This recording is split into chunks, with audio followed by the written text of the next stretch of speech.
Hello guys, in this video we will talk about C++ keywords. Let's start. C++ keywords are only used by C++ language itself. They cannot work as identifier names for variable functions and labels.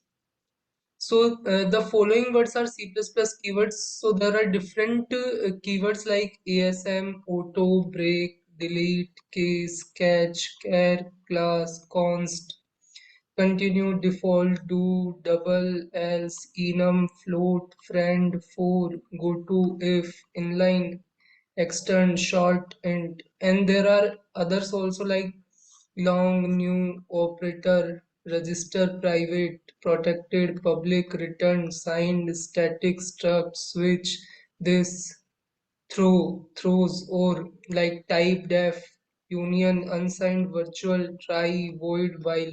So there are uh, these keywords,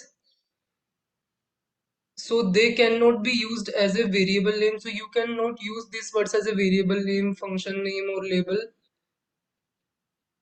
So let's see one example. So this is hash include iostream using namespace std, int main, cout hello world, and return 0. So here you can see this int. So this int is a keyword here. It specifies the return type of the main function. So we are seeing what are the different keywords used in this program. So the first keyword is int. So it specifies the return type of the main function. Cout, this is a keyword, like this thing is a keyword. It is used to show or print the contents. So for printing hello world, we use this cout, this thing. So this is a keyword also. Then we are using like here endl. So this is also a keyword. It is a manipulator that insert a new line character and flushes the output stream. And we are also using keyword return.